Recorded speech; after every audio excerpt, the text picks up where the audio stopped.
Hi, it's your boy Gypsy Rose, and I've come here to talk to you about pop culture in 2020 and video games in 2020 and just 2020 in general.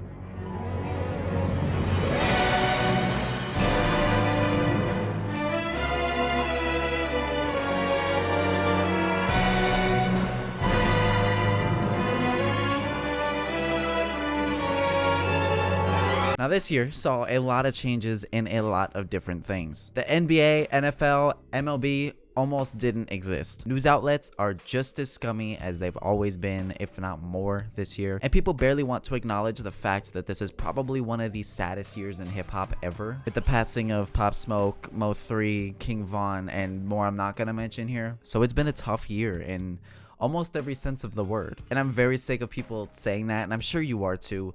But I have to acknowledge it here. But there are a few ways that I think this year especially sucked for the consumer as well. Like, for example, there were next to no notable movies to come out this year, with the exception of maybe Tenet, which is aptly named because maybe 10 people saw it. None of the heavy hitters in regards to hip-hop dropped this year. No Kendrick, no Cole, no Drake. Big Sean dropped an album that was actually pretty good. Well, another good one that dropped was Man on the Moon 3. But in terms of music, a lot of the best stuff that came out wasn't in hip-hop. It's not a bad thing, of course. This is just through my lens. But to me, whoa, I didn't mean to get all violent there. But in terms of me and what I was listening to this year, video game music actually showed up heavy. A lot of Risk of Rain 2, Hades, Destiny, Terraria is a staple for my yearly lists. But even with that said, I didn't do nearly as much music listening or movie watching as I did gaming this year. So I kind of want to do an impromptu Game Awards list, kind of sort of, for the games that personally appealed to me this year. So if I'm going to do this, where else to start than Game of the Year off rip? This ain't the Game Awards, baby. We don't got to wait till the end for that. Those of you who are apt viewers of my videos already know the answer to this.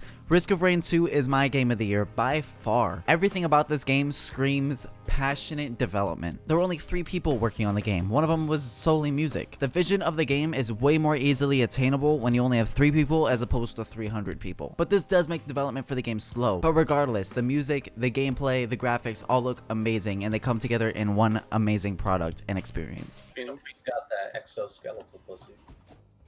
Huh? Huh?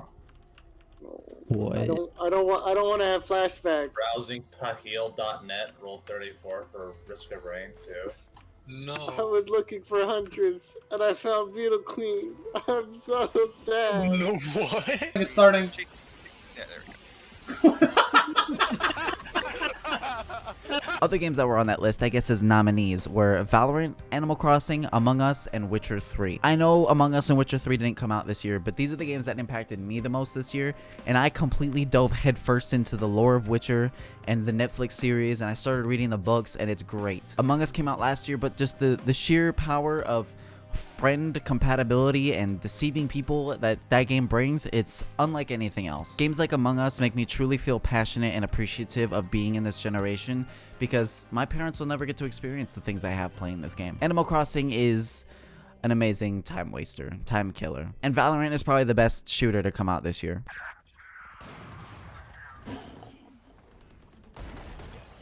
Oh my god. But moving on to the bust of the year. Again, if you watch my videos, you already know the answer to this. I had such high hopes for Rocket Arena. I've been following it for 2.5 years, I want to say 2 years. And oh boy, they fundamentally changed some things around that made the game way different from what I fell in love with. For example, they changed the game from first person to third person, which I understand the sentiment. You want to be able to see more of what's going on, especially in a rocket-based game, but it fundamentally changed things about the game that don't jive well with me. Not to mention the subreddit is very lackluster, and everybody on there is just kind of, why are we playing this game? Another one, Cyberpunk 2077. Now, this game is a solid game on PC, but the console players are not enjoying it. It's a buggy mess. I haven't played far enough to get any substantial story out of it, in all honesty. But this is a nominee on Bust of the Year because of my friends. I feel for them, especially the ones who have been following it since 2013 or whenever the hell it got announced. You're certified bug-free. Bug-free. Shit, Victor, not bad. I don't know what to say. Say you'll take this and remember the dosage. 2 whips now, and another 2 in an hour. On top of that, Call of Duty Black Ops Cold War. I do have a video cooking on this game, but I'm not sure how exactly I want to do it because there's a lot to talk about. and not a lot of gameplay that I want to get, frankly. So I guess just keep an eye out for that. Subscribe below if you want to see it, but that definitely belongs as a nominee on Bust of the Year. Moving on, the best multiplayer. This one was actually a toss-up between Valorant and Risk of Rain because I've had fun on both of those, but I had to give it to Valorant because of the sheer time I have in Valorant. I don't know what the exact number is, and I wish I could see it, but I can't. Which one of you was that? Oh my. Other nominees are, of course, Among Us. No, Chase. Dude, we're at lights and she kills Nick right in front of us. It's Aladdin. Dude, Chase. She's been blaming Bruh, people are you all guys game. fucking She killed serious? You're person. gonna do this to me, bro? Chase. Oh my god. Dude, she was blaming you all game, dude. It's her I know, shit. and that susses me out, bro. Yeah, but now I realize it's Aladdin because Aladdin and Nick were me were the only ones allowed, and then You're you a piece came of along, shit. and then I realized, wait. Aladdin, Yeah. Aladdin. The thing is, you weren't playing leader like you usually do. Let's go! Let me tell you why. I was about to quit this game, and let me tell you why. And still, Smash Bros. Ultimate to this day. This 2018 game is still seeing so much playtime for me.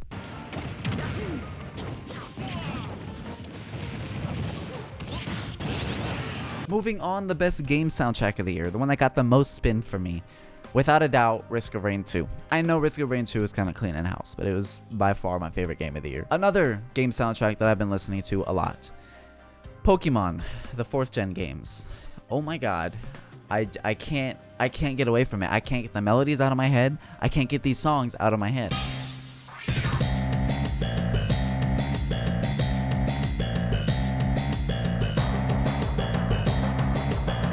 Another one, Terraria, will get so much spin. It'll get so much burn from me for the rest of my life, probably. I don't know what about it appeals to me so much, but I listen to so much Terraria music. And I firmly believe that Terraria would have won this category for me this year if Risk of Rain didn't come out and it didn't have such an amazing soundtrack.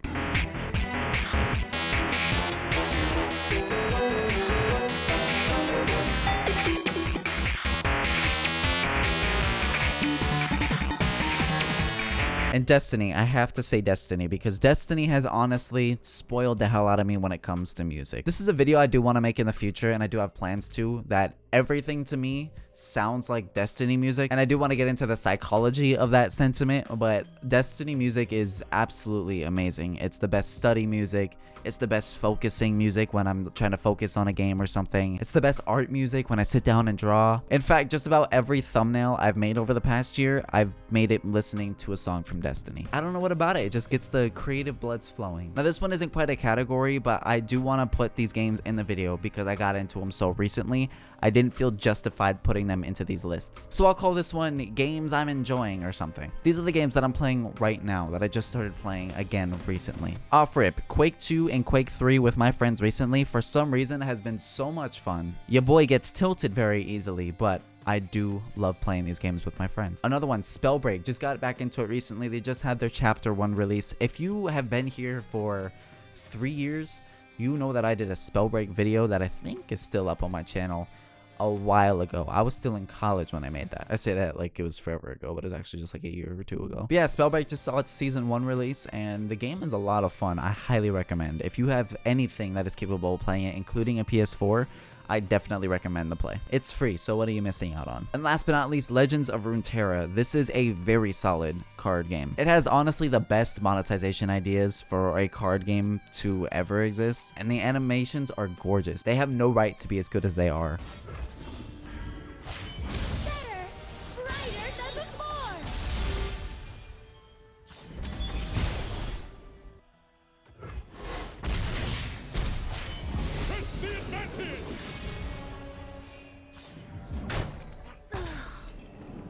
Okay, but that said, that concludes my list portion of the video.